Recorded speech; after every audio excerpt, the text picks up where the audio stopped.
Hi, everyone. This is Sunil. Thank you. Let me quickly share my screen. Okay, awesome. Yeah, thanks for being here, everyone. Today, on the similar lines, I'm going to talk about how do we use Conductor for human-centric workflows at Netflix. On high level, I'm going to cover, like briefly introduce team I'm part of, problem space we are in, and then how do we use Conductor, right? Two specific human-centric use cases and a couple of non-human-centric use cases as well. Kind of design decisions we went through while designing those human-centric flows. And then we'll cover key Conductor features we are using and how Conductor helps us in achieving reliability, replayability, and observability for our use cases. And also we'll leave with you with some Conductor implementation patterns or learnings, right, we have had in last 3 or 4 years. And quick disclaimer, this work is largely enabled by awesome colleagues, partner platform teams who have been working on these apps for a few years now. So yeah, a little bit about me. Currently working as senior software engineer, 4 years at Netflix. Before that, have been in fintech space for around 10 years. Mostly worked on API platforms, content management systems, call center based apps. Little bit about the team. Currently, I'm part of source and acquisition platform team, and we help in ingestion and evaluation of media content. Think about your favorite movies, right? Like Squid Games or Witcher, how they get delivered to Netflix. That is the ingestion part. And evaluation is basically how do we ensure that, how we ensure and avoid many issues beforehand. Basically, it involves like once those movies comes in, when we ingest those movies, like running all these sort of inspections and QC processes so that we can provide that awesome member experience to our users. And the SAP team comes under the umbrella of title launch and management. And there our North Star is basically making launching titles as easy as pressing a button on your remote. So with that, a little bit on the problem space before I dive into the Conductor use case. As you know, when we make content at Netflix, like it's very involved process. Basically, it takes so many teams and processes starting from pitch to play. And this is our abstracted pipeline which we follow on high level. Like you can see these different markers here, right? And we call it kind of pitch to play or script to screen pipeline. Where our team comes into picture is basically you can see on these red dots, right? So whenever we make a title or when we launch a title, right, it goes through these multiple steps like forecasting, pitch evaluation, deal negotiations, rights and music, production, post-production, and then the source acquisition where like those sources gets delivered to Netflix. So yeah, my team basically takes care of these like source acquisition, packages, and QC pod. And today I'm going to talk more on the QC side of the things and how do we use Conductor there. Before quickly just going on to why QC is important, right? And the reason is like users has very high expectations from us. Like they really want that pixel perfection. For example, in this scenario, we launched Army of Dead, and there are a lot of social discussions about like there are a couple of pixels left on the screen, right, on the video. And that's where we do not want to be as we optimize for member experience. And in reality, there could be many things which can go wrong, like audio video sync issues or subtitle sync issues or time text missing. And that's where like, yeah, so that's the QC part, right? And now I'm going to cover like how do we use Conductor. We'll cover very simple human interaction example first. And so this is a content issue action app, which we use internally. And this app helps us review issues reported via on-service and off-service signals. So what does that basically mean, right? On-service signals means like whenever users are watching their favorite movies, like they may see some issues and they can report those issues via like different channels, like web apps or mobile apps. And what happens, like that gets propagated to this application where like internal users or they can work on this and see like for what kind of issues they are seeing. For example, in this scenario, you can see this was for the Witcher, the first issue was like the sound is not synchronized, or there's some spelling mistake. And this issue was reported in some other language, right? And we do translation behind the scenes, or dialogue is not heard, or subtitle is bad. And that's where this application helps. And this is powered by like Spring Boot, Cassandra, Elasticsearch, and Netflix paved path offerings like Gutenberg and Conductor. And in terms of some stats on this app, like it was launched on 2017-18, has helped us classify or track 10 million plus user submitted problems till date. And this is like high level architecture, and we'll cover how we use Conductor in this. So basically, as I covered, like it has basically two flows. On high level, you can see that this is kind of more of the Netflix app flow, where like users while watching movies, they can report these problems, and that gets propagated to CIA. And the other flow is like the social channels flow, right? Where like those issues gets reported, and it can also get propagated to CIA app. And so how do we use Conductor? So for the for the report a problem tool flow, what happens, like whenever users submit these problems, they get propagated to our real-time data infrastructure, and then from there it goes to data warehouse, and then we listen to these events in our app.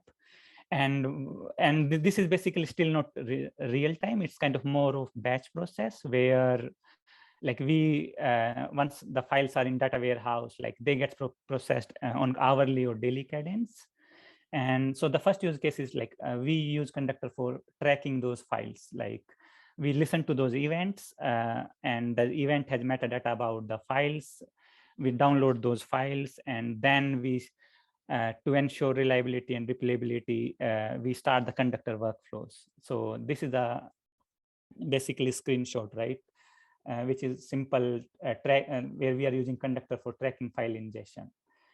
And yeah, so in this, like basically these files could be like, in very simplistic scenario, these files could be in MBs, right? Where like we receive those files and break it down, like, and start the workflow. And if something fails, like our support teams can look into those, and they can restart, replay. And we also have that observability, right? And in other cases, like it may be like there may be, for a given movie, there may be like multiple issues which gets reported, but eventually they could be the same issues. In the sense, let's say, take some example, right? For Witcher movie, like some users reported, let's say, issues for some specific language, but and there may be like, let's say, 100 of issues or problems which gets reported, but those 100 problems is in fact on just one issue. And that's where like we do this kind of aggregation, and that's where we use Conductor for. The other use cases is like once those issues gets into the content issue action app, our internal Netflix users, they can take action on those issues so that they can be fixed.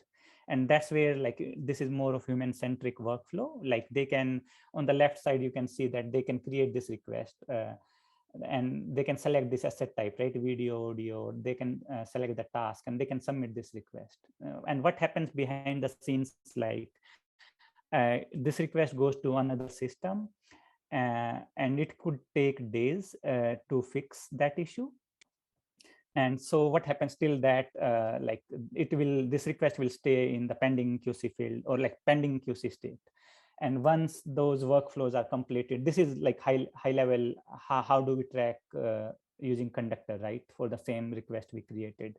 And once these workflows are completed, here, like either it could be, so the request state would be updated here. So this is very simple use case where like, yeah, we were waiting for user action on the another app. They completed it, they fixed those assets, they delivered it to Netflix.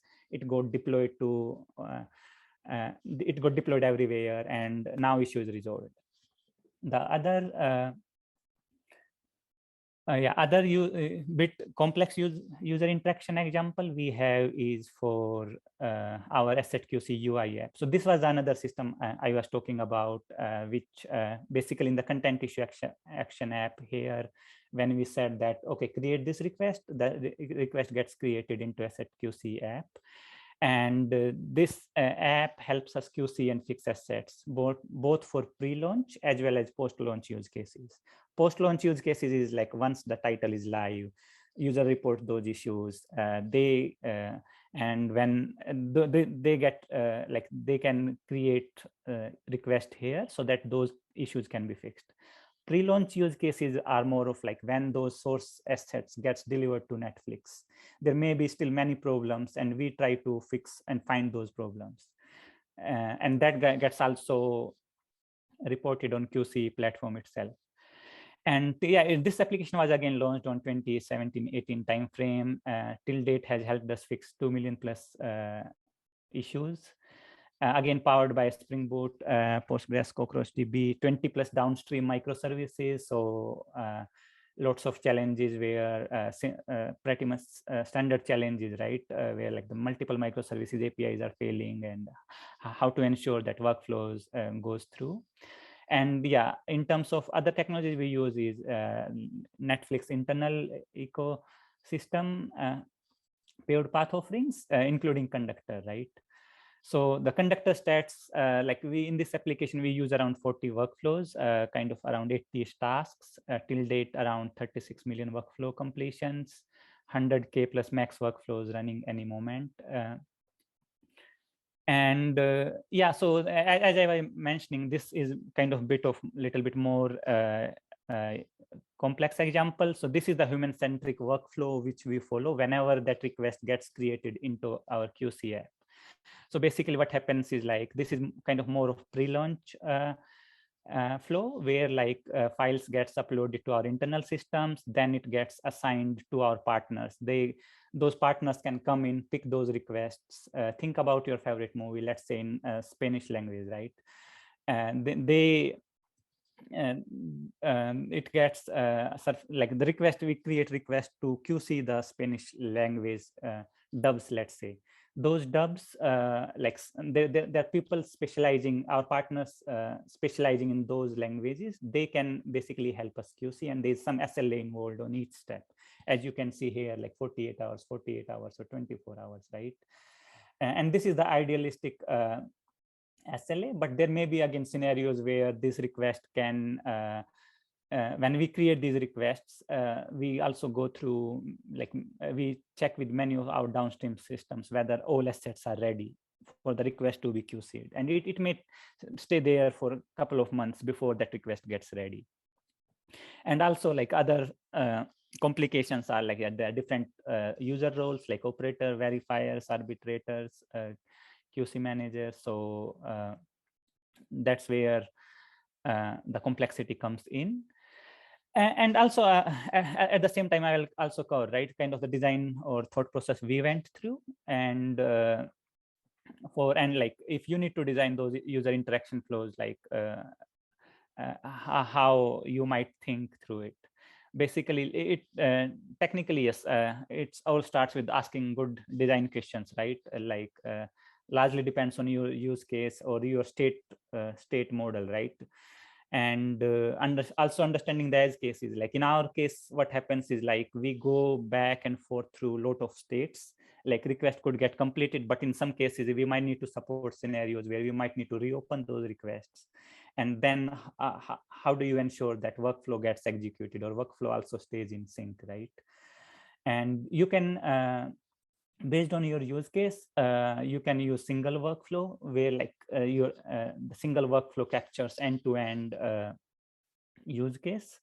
And other way to design is also using the multiple workflows where like similar to like you can, for each sub step, you can start a separate workflow so that like you can get replayability, like where you come back in your state model, like it starts that workflow again.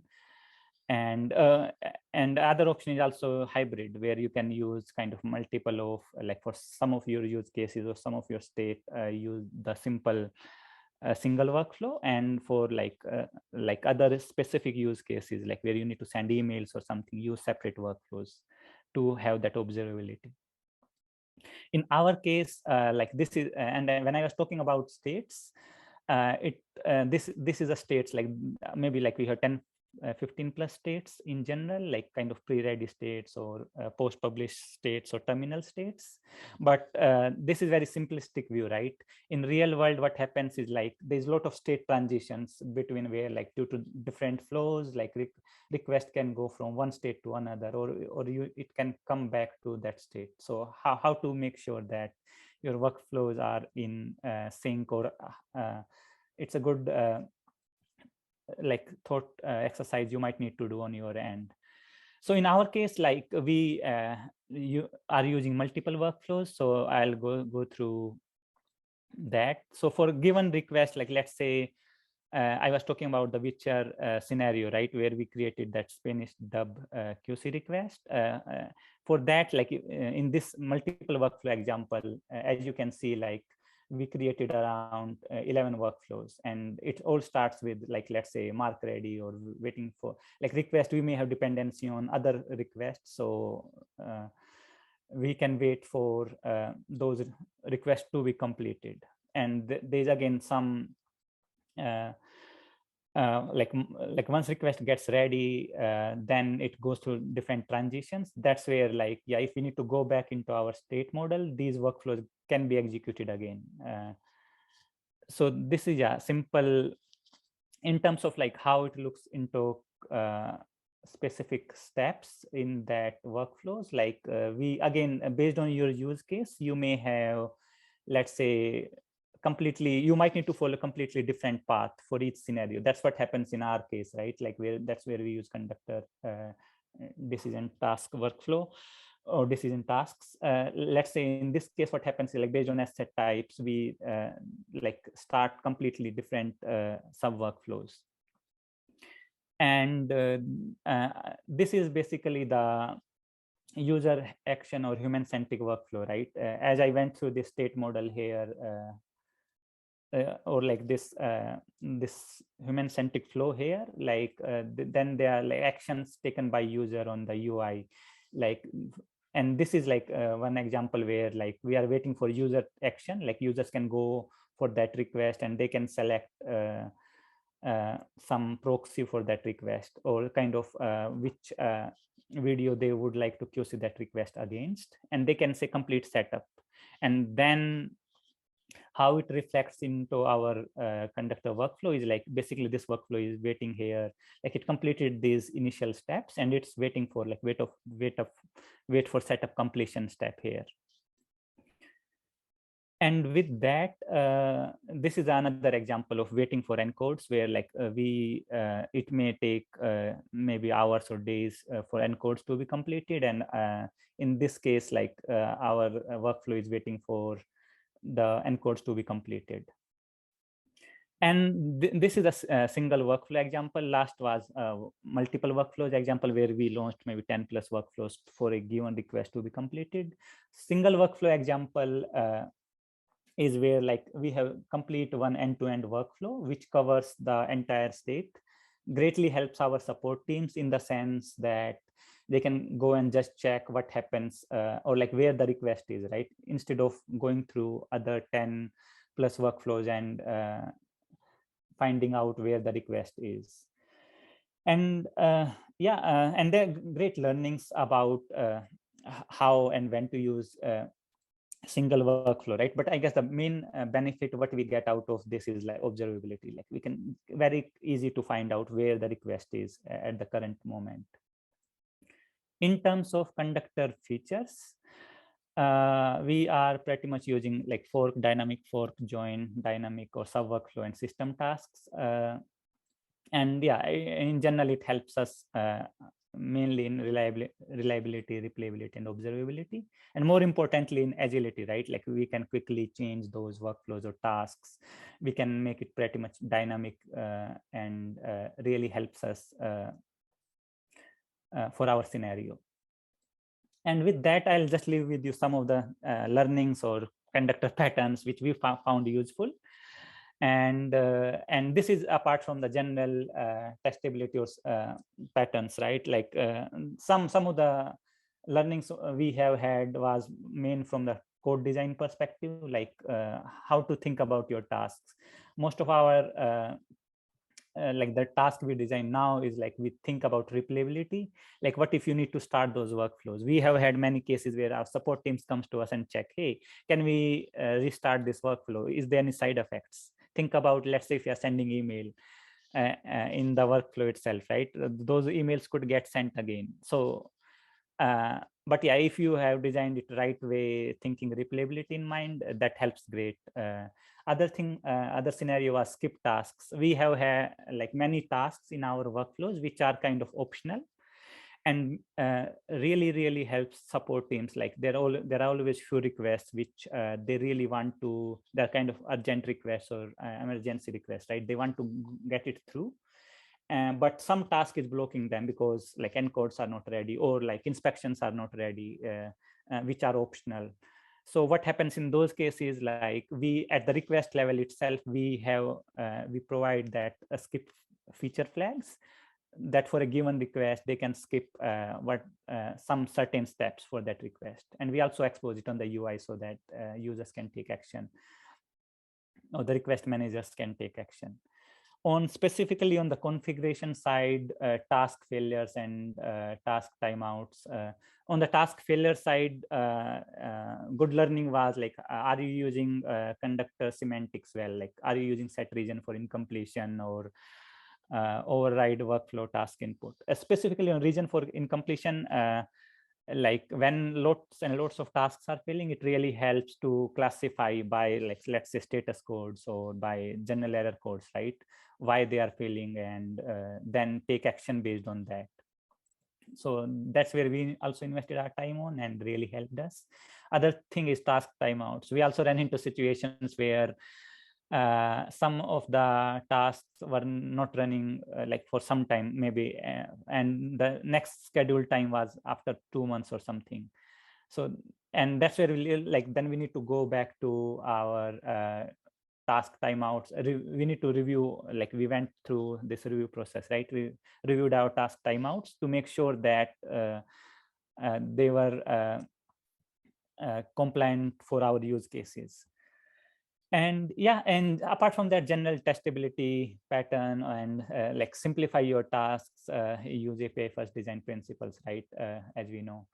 On the workflow side, always helps to have kind of optimum number of workflows tasks. After a point, what happens is like we have so many tasks, it really gets hard to, from maintainability perspective, right, to find out what's happening and how the inputs and outputs are getting passed from each task. So it's really beneficial to find that optimum workflow and task balance.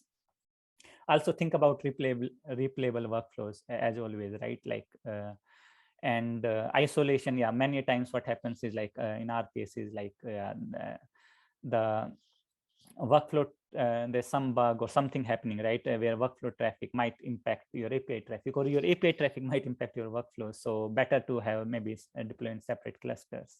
And yeah, design for failure, discover your critical paths or critical workflows which tends to fail a lot, make them reliable, fast, and debuggable.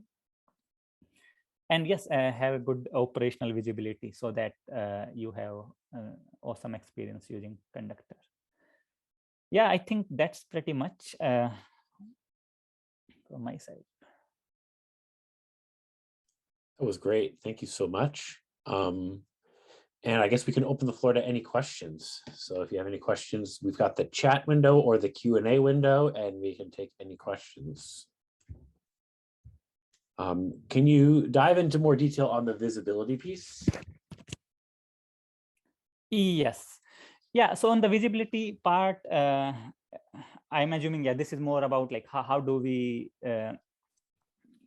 make sure, like how do we make sure, right, that our workflows are like passing, or in general, like what's the health of our workflows. So in general, what we like, we tend to follow a couple of steps. Like we have like great observability infrastructure, right? And I'm sure like each and every one of you might be using either some OSS tools or maybe your own observation platform in that sense. So what we are doing is like, we have like internally we use Atlas. So that's where like Conductor also provides us very nice metrics around workflows or task failures. So that is one piece which helps. On top of that, on application side, for each of our workflows, we have also kind of developed an abstraction layer, as I was covering it in, which helps us like for the kind of identifying the most tasks or most workflows which fail and which tasks are causing that, right? And again, you may have some tasks which may have again many error paths or scenarios, like let's say for a given task you are interacting with 4 or 5 microservices, and for each of them they may fail for a couple of reasons, right? So identifying those error scenarios or error codes, and then surfacing it into your set region for incompletion or something using conductor semantics itself really helps us, because then we can see or classify those errors specifically, why they are failing, and we can take then action either on them if it's on our side, as well as like if it's on our partner team side, then we can fix the root causes. And for the simple scenarios where like APIs are failing, momentarily, like our retries, task retries takes care of them. Great. There are a couple more here. One is, how are you optimizing processes? And by that, I am assuming that means how are we optimizing processes, like in terms of like making sure that we are not running more conductor workflows or tasks, or is that something else? Shane, maybe you could add some color to your question here. Ensuring that processes are optimal, how often do you improve on your major processes by identifying the bottlenecks, et cetera, that may appear? Like, I guess, how often do you iterate on your workflows, I think is what he's asking. Yeah, I think that's always an ongoing process, right? In terms of until you get it right. So in that sense, yeah, that's what we did for our use cases. And I guess the best case scenario is like when it's no longer bothering you, right? Or your support teams. And that's the ideal state. Till then, until it's no longer bothering you. I like that. That's your threshold. Well, thank you so much for the great presentation. It was really cool to see, you know, how you're using that in the QA process to make sure that all the videos that we watch when we're binging our videos in the evening look great, and how you guys identify and resolve any of the issues that show up.